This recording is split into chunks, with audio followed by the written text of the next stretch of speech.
menjadi guru penggerak. Dengan semangat juang kami bergerak, membawa harapan, menginspirasi setiap langkah, mewujudkan mimpi bersama kita percaya. Assalamualaikum warahmatullahi wabarakatuh, Ustazah. Assalamualaikum warahmatullahi wabarakatuh. Iya, apa kabar pagi ini, Ustazah? Alhamdulillah baik, Ustazah. Baik ya, alhamdulillah. Kabar keluarganya bagaimana, Ustazah? Alhamdulillah juga sehat. Iya, alhamdulillah. Baik, Ustazah. Jadi pagi ini saya ingin melakukan wawancara dengan Ustazah dalam menyelesaikan tugas calon guru penggerak saya, yaitu demonstrasi kontekstual modul 3.1. Iya. Jadi Ustazah, ini ada beberapa pertanyaan nantinya yang akan saya tanyakan kepada Ustazah. Ya. Jadi sebelumnya saya izin dulu ini ke Ustazah ya, karena sudah mengambil waktu luang Ustazah. Apakah Ustazah bersedia? Ya, insyaallah. Insyaallah ya, alhamdulillah. Terima kasih banyak Ustazah. Nah, jadi kita mulai saja ya. Selama ini bagaimana cara Ustazah dapat mengidentifikasi kasus-kasus yang merupakan dilema etika ataupun bujukan moral? Itu boleh kasus-kasus yang baru-baru terjadi ini atau juga boleh kasus-kasus yang sudah terjadi, Ustazah. Biasanya dilema etika itu kan muncul ketika ada pertentangan antara kepentingan individu itu sama kepentingan bersama, kan? Sehingga di situ saya memperhatikan mana hal yang atau situasi yang bertentangan gitu ya, mana situasi yang memang harus lebih utama kita perhatikan ya, sehingga selesai itu konflik yang terjadi antara dua hal yang berbeda itu. Iya, berarti ada yang diprioritaskan gitu ya, Ustazah ya. Baik, terima kasih. Nah, ini selanjutnya, bagaimana biasanya Ustazah menjalankan pengambilan keputusan di sekolah, terutama untuk kasus-kasus di mana ada dua kasus yang berkepentingannya itu sama atau benar-benar harus diprioritaskan, tapi dia tetap mengandung nilai-nilai kebajikan di dalamnya. Nah, biasanya ini agak rumit gitu ya, belum mudah gitu kan dalam kita mengambil keputusan ketika dua hal itu sama-sama penting seperti itu.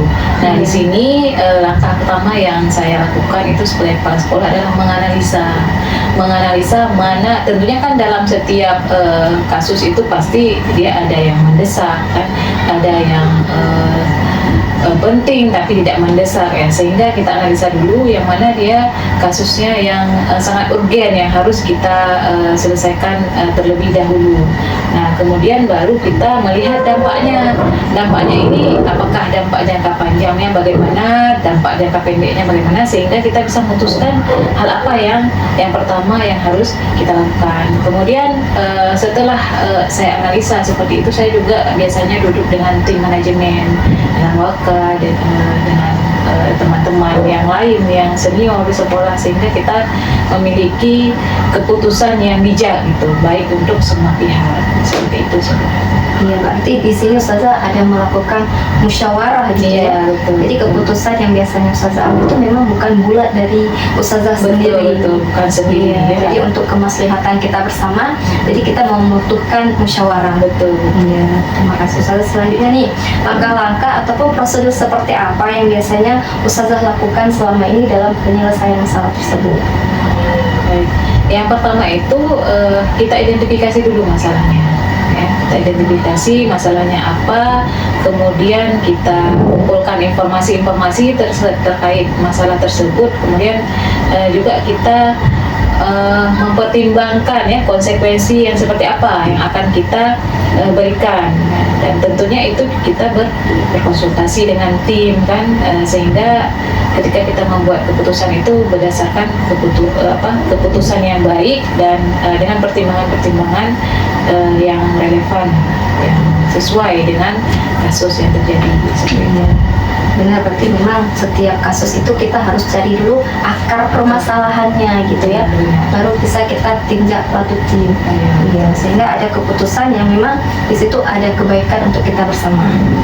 Oke, selanjutnya Ustazah, hal-hal apa saja nih yang selama ini Ustazah anggap efektif dalam pengambilan keputusan pada kasus-kasus dilema etika? Yang pertama Ustazah kan ketika kita mau mengambil keputusan itu, yang pertama itu tidak buru-buru. seperti itu tadi. Jadi kan berhubungan ya dengan pertanyaan yang sebelumnya itu. Jadi nggak langsung kita ambil keputusan ketika udah ada kasus langsung putusannya situ enggak. Jadi kita setelah kita analisa tadi ya. Jadi yang efektif yang pertama itu adalah tidak terburu-buru. Kemudian kita mendengarkan semua pihak, gitu, nggak satu pihak. Jangan nanti yang jadi korban yang kita dengar, yang pelaku nggak kita dengar. Jadi kita dengar dulu konfirmasi lah dari semua pihak itu. Kemudian kita pertimbangkan dampaknya jangka panjang seperti apa, jangka pendeknya seperti apa. Dan tentunya yang paling penting itu juga konsisten dengan nilai-nilai yang ada di sekolah kita. Seperti itu. Berarti tetap berlaku dalam aturan gitu ya. Betul. Ya, walaupun misalnya yang datang itu adalah orang yang punya jabatan di luar, tapi bukan berarti di sini kita harus memprioritaskan dia, tapi kita tetap mengambil keadilan. Iya betul. Iya. Tetap yang ujungnya itu menjadi pedoman kita adalah aturan di tempat kita itu seperti apa, SOP-nya seperti apa. Jadi semua pihak ikut dengan aturan yang sudah ditetapkan. Baik, Ustazah. Nih, apakah selama ini Ustazah memiliki sebuah tata kelola gitu atau jadwal tertentu dalam sebuah penyelesaian kasus dilema etika? Misalnya apakah langsung diselesaikan di tempat atau memang memiliki sebuah jadwal untuk penyelesaiannya, atau bisa jadi bentuk atau prosedur seperti apa yang sudah Ustazah jalankan? Ya, kalau dalam menyelesaikan masalah dilema ini ya, yang pertama itu kita di hari kejadian, maksudnya di hari kejadian itu kita langsung tidak lanjuti, kita konfirmasi kepada pihak yang terkait, kemudian dilanjutkan dengan apa memang perlu pemanggilan pihak-pihak yang lain itu kan, langsung diselesaikan dalam minggu itu juga gitu. Kita tidak membawa ke jangka yang lebih jauh gitu. Ya. Berarti kalau misalnya kejadiannya itu memang sangat urgent, jadi harus diselesaikan segera, berarti memang segera diambil keputusan. Jika memang masalah ini harus melibatkan beberapa orang, berarti memang kita harus penyelesaiannya itu berskala gitu ya. Cuma diselesaikan tetap dalam waktu yang singkat gitu ya. Iya, lebih singkat. Selanjutnya nih, apakah adakah seseorang ataupun faktor-faktor apa yang selama ini mempermudah ataupun bisa membantu Ustazah dalam pengambilan keputusan atas kasus-kasus dilema etika? Itu tentu karena walaupun saya sebagai kepala sekolah ya, intinya kita kepala sekolah itu bekerja sama dengan seluruh dewan guru, karena guru itu kan partnernya gitu kan, timnya gitu ya, yang membuat sebuah sekolah itu dia bisa bertahan itu adalah tim. Jadi kalau misalnya timnya solid, maka insya Allah semua program yang sudah kita laksanakan di sekolah juga akan berjalan dengan baik ya. Jadi itu sangat membantu saya, itu adalah tim manajemen sekolah yang sangat solid, yang cepat, yang geraknya itu juga cepat ya, sehingga bisa menangani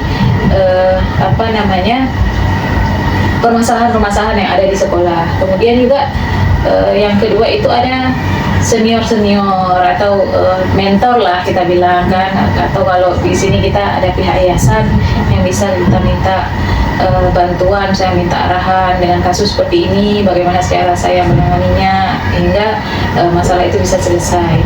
Kemudian juga perlu pengembangan profesional sudah. Jadi ketika kita menjadi pemimpin itu juga nggak cukup sudah jadi kepala sekolah, udahlah kamu udah jadi kepala sekolah, kemudian nggak ada pengembangan diri lagi ya, sehingga ya sekolah itu ya stagnan di situ kan. Nah, jadi perlu adanya pelatihan, adanya pengembangan yang di situ bisa menambah kapasitas diri saya sebagai kepala sekolah. Dan kemudian juga budaya sekolah kita yang mendukung, nah itu juga penting, sehingga dilema-dilema itu bisa hilang dari kita. Dan tentunya itulah butir-butir cinta sih sebenarnya Ustazah, karena nggak mungkin kan dalam sebuah lembaga itu nggak ada dilemanya, bahagia selalu, itu kan nggak mungkin. Jadi itu kita coba jalankan sebagaimana mestinya dan yang terbaik kan untuk semua pihak. Dan yang terakhir itu adalah dukungan dari seluruh dewan sekolah. Nah, itu juga akan sangat membantu saya dalam mengambil keputusan dalam hal ini terkait dilema etika. Iya betul ya, seperti Ustazah katakan, memang kita dalam bekerja dimanapun kita berada memang adalah membutuhkan kesolidan gitu ya, tim yang solid, teman yang saling mendukung, saling membantu gitu ya Ustazah. Emang itu yang akan menguatkan kita meskipun kadang-kadang kita dihadapi oleh beberapa masalah, sehingga masalah yang kita hadapi itu bisa terasa lebih ringan gitu ya. Ya insya Allah semoga sekolah kita bisa terus seperti ini ya Ustazah, bisa membentuk tim yang solid gitu ya.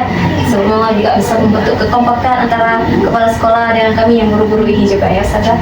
Amin, kita doakan ke depannya. Ya. Jadi dari semua hal yang telah Ustazah sampaikan, pembelajaran apa yang bisa Ustazah petik dari pengalaman mengambil keputusan di dalam etika ini Ustazah? Ini yang paling penting ya, pembelajarannya adalah yang pertama itu adalah menjaga integritas, ya, konsisten dalam pengambilan keputusan. Nah, ini penting saya rasa. Kemudian komunikasi. Ini komunikasi juga hal yang sangat mendasar yang harus ada ya dalam diri kita sebagai kepala sekolah gitu ya, dalam kepemimpinan ya, sehingga nggak ada miskomunikasi kan, nanti ada yang mengatakan oh dia yang diutamakan, saya enggak, seperti itu. Tidak, jadi kita lebih ke komunikasi, dibangun komunikasi, kemudian membangun tim ya itu penting, kemudian kita juga perlu merefleksi ya, mengevaluasi setiap hal-hal yang terjadi di sekolah. Nah itu penting juga, dan yang terakhir itu adalah kesadaran. Kesadaran itu adalah hal yang menjadi solusi ya untuk kita, sehingga kita bisa mengevaluasi diri. Oh sadar kita, oh selama ini saya dalam pengambilan keputusan masih banyak kekurangannya. Sehingga ketika kita mengevaluasi, ketika kita merefleksi, nah disitulah muncul hal-hal baru yang harus kita benahi dalam diri kita. Begitu. Iya, jadi luar biasa ya pengalaman-pengalaman Ustazah, sehingga nantinya pengalaman Ustazah itu bisa saya ambil juga ya. Memang kita apapun itu, setiap manusia itu tidak bisa menghindari masalah. Ya, cuma kita serahkan kepada yang kuasa, dan juga kita tetap membentuk tim yang kuat ya, Ustazah, biar bisa berdiri tegak. Iya benar. Ya, terima kasih banyak Ustazah atas waktunya. Semoga kita ya antara Ustazah, antara saya gitu ya, bisa juga saling mendukung. Karena saya juga di sini sebagai guru penggerak juga membutuhkan dukungan dari kepala, dari sekolah, dan kawan-kawan semuanya. Kita ada statement terakhir mungkin yang bisa saya berikan. Mau? Boleh? Ustazah? Boleh. Ya. Iya. Ini Sulafina ya, semoga dengan mengikuti CGP ini bisa terus bergerak dan berdaya, Jadi bermanfaat untuk sekolah kita ke depan. Ya, amanahnya berat ya Ustazah. Insyaallah ya, semoga mampu. Iya, insyaallah. Terima kasih banyak Ustazah. Ya, sama. Sukses selalu untuk kita. Ya. Assalamualaikum warahmatullahi wabarakatuh. Waalaikumsalam warahmatullahi wabarakatuh. Bergerak bersama mewujudkan. Assalamualaikum Ustazah. Waalaikumsalam. Ya, selamat siang. Siang. Gimana kabarnya hari ini? Alhamdulillah sihat. Sehat ya. Sebelumnya Ustazah, saya mohon izin dulu ya. Ini saya sedang menyelesaikan tugas dalam guru penggerak saya, yaitu dokumentasi kontekstual modul 3.1 itu tentang mewawancarai kepala sekolah. Jadi nantinya saya ini ada beberapa pertanyaan yang akan saya tanyakan kepada Ustazah. Apakah Ustazah bersedia? Insyaallah. Insyaallah, alhamdulillah. Baik Ustazah, yang pertama ya, selama Ustazah menjadi kepala sekolah, bagaimana cara Ustazah mengidentifikasi kasus-kasus yang merupakan dilema etika ataupun rujukan moral? Sejauh ini kalau ada temuan kasus, kita tidak langsung menyelesaikan di hari itu juga, tapi lebih ke mendalami dulu kasus tersebut dan mencari dulu akar masalahnya di mana. Jadi sebelum kita ketemu akar masalahnya dan juga belum didalami, kita tidak gegabah menyelesaikan. Jadi ada tahapan-tahapan yang harus dilalui dulu. Iya. Berarti cara mengidentifikasinya itu Ustazah lebih mencari akar permasalahannya terlebih dahulu. Lalu nanti Ustazah tindak lanjuti bagaimana cara yang tepat untuk selanjutnya. Ya baik Ustazah. Yang kedua, bagaimana cara Ustazah menjalankan pengambilan keputusan di sekolah, terutama untuk kasus-kasus di mana kasus itu berkepentingan ataupun sangat perlu diprioritaskan, yang tentunya tetap di dalamnya itu mengandung nilai-nilai kebajikan. Di antara beberapa kasus ya, yang mana dulu harus diselesaikan, biasanya dilihat yang kadar tingkatan masalahnya itu dan dampak kalau itu tidak diselesaikan secepat mungkin. Jadi memang kadang ada yang bisa diulur dulu, kadang memang yang harus segera mungkin. Jadi dilihat dulu kadar kemudaratannya dan juga dampak kalau masalah itu masih terus berlangsung dengan waktu yang lama. Iya, berarti Ustazah lebih memprioritaskan mana yang urgent dulu ya, Iya. yang lebih mendesak. Iya. Sedangkan hal yang bisa ditunda kita tunda sebentar. Oke Ustazah. Nah, langkah-langkah ataupun prosedur apa yang biasanya Ustazah lakukan dalam menangani masalah-masalah ini? Ini beda-beda porsi tentunya. Misalnya aja masalahnya itu ada di sesama siswa atau di dalam kelas. Walaupun kasus itu sudah sampai ke telinga saya, tapi saya terbiasa itu meminta dulu wali kelas dan juga BK. Jadi biar wali kelas dan BK dulu yang menelusuri masalahnya, kemudian akan ada penyelesaian di jalur BK sama wali kelas.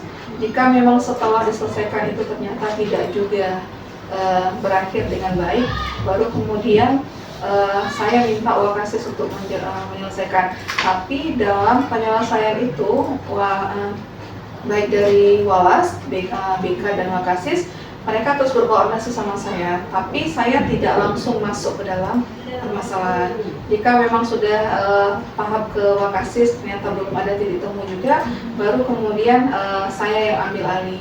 Jadi meskipun ditangani oleh wali kelas, BK dan Wakasis, saya tetap berusaha untuk ada andil di dalam situ, sehingga dasar penyelesaian masalah itu tidak hanya melihat dari satu sisi saja, tapi banyak sisi yang harus dipertimbangkan.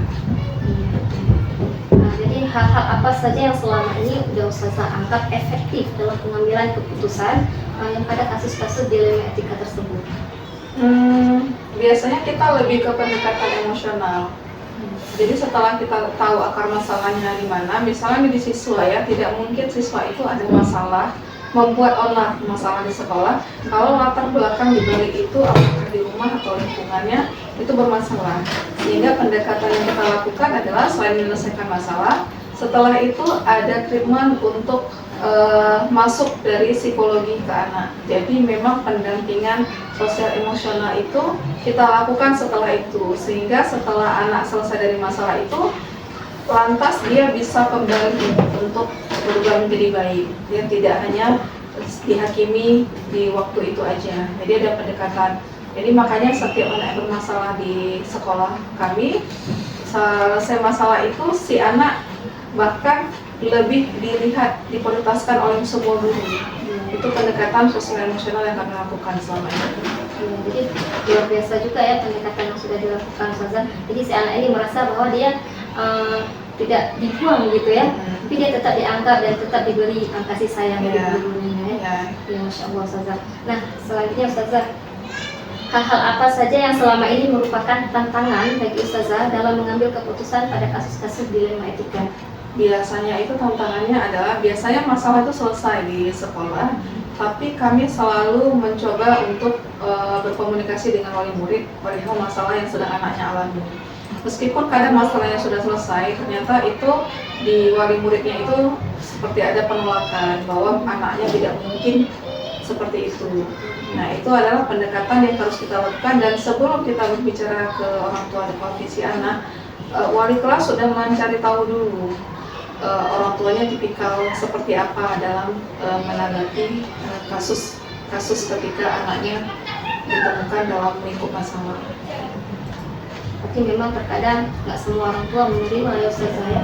Jadi itu adalah sebuah tantangan bagi kita. Jadi kita memang di sini harus menyinkronkan ya, antara sekolah dengan yang di dan dalam. kita mengedukasi anak kalau misalnya dia bersalah, dia harus mengakui ke orang tua gitu.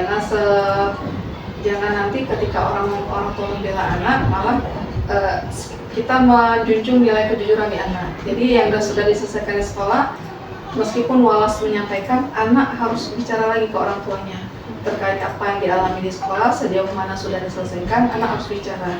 Walaupun dia korban, meskipun dia itu adalah si pelakunya. tapi membangun keterbukaan. Iya. Iya, Profesor.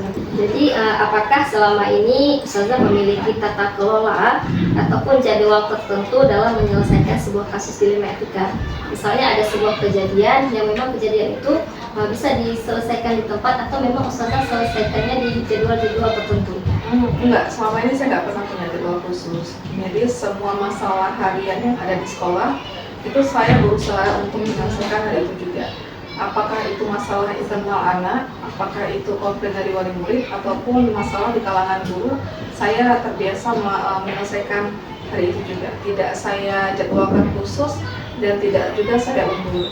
Meskipun saya ada pertemuan di dinas pendidikan, selepas dari kegiatan itu tetap saya akan menyelesaikan masalah itu.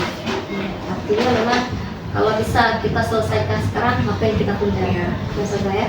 Iya, betul. Seperti menggelinding bola salju jadinya nanti. Iya, benar, semakin jauh dia semakin besar, betul Ustazah.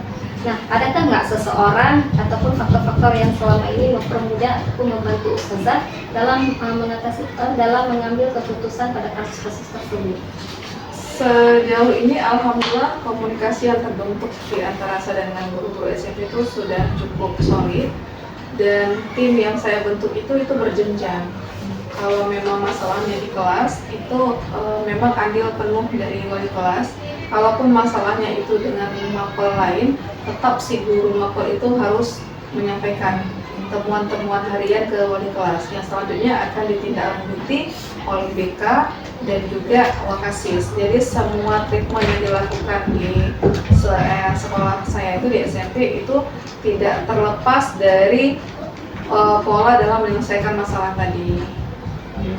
Jadi Ustazah, dari semua hal yang sudah Ustazah sampaikan ini, apa yang bisa Ustazah petik ataupun yang dari pengalaman-pengalaman Ustazah dalam mengatasi ataupun mengambil keputusan yang bijak untuk mengatasi kasus-kasus dilema etika tersebut? Menurut saya sebagai seorang pimpinan kepala sekolah, ya memang kita harus tidak fokus ke satu sisi saja. Jadi dalam sehari di sekolah itu kita harus peka terhadap apakah itu masalah kurikulum, masalah kesiswaan, apapun masalah yang ada di lingkungan sekolah. Jadi tidak memilah misalnya hari ini fokusnya ke kurikulum saja, fokusnya ke kesiswaan saja, tidak. Dan saya terbiasa mensinergikan antara kebutuhan kurikulum di pembelajaran sehari dengan apa kegiatan yang dilakukan oleh kesiswaan. Jadi itu saling keterkaitan semuanya, tidak berdiri sendiri. Jadi dalam forum rapat juga kita mengevaluasi temuan secara mingguan, dan untuk pertemuan 1 minggu ke depan itu adalah dalam hal menyelesaikan masalah di minggu sebelumnya. Berarti memang banyak hal yang juga bisa saya dapatkan ya dari pengalaman Ustazah. Semoga nantinya dari bincang-bincangan ini Ustazah ya, saya juga bisa mengambil ilmu dan bisa menerapkan di kelas saya ya, terutama karena saya nanti jabatannya juga sebagai wali kelas. Jadi kalau misalnya ada kasus-kasus di kelas, saya bisa mengambil langkah-langkah yang seperti Ustazah katakan tadi. Ya, sebenarnya sangat bermanfaat Ustazah, dan hari ini juga saya ucapkan terima kasih banyak Ustazah sudah mau berbincang-bincang dengan saya ya. Semoga apapun yang sudah Ustazah lakukan berjalan dengan lancar, dan antara hubungan Ustazah dengan guru-guru di SMP bisa terus lanjut. Ya, terima kasih banyak Ustazah. Assalamualaikum warahmatullahi wabarakatuh.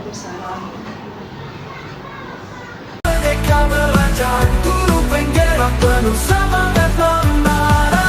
Dengan cinta dan tekad kita mengukir sejarah menuju Indonesia emas. Setiap anak adalah bintang yang siap bersinar. Dengan bimbingan kami mereka akan cemerlang. Tergerak jiwa ini untuk terus mengajar, mewujudkan pendidikan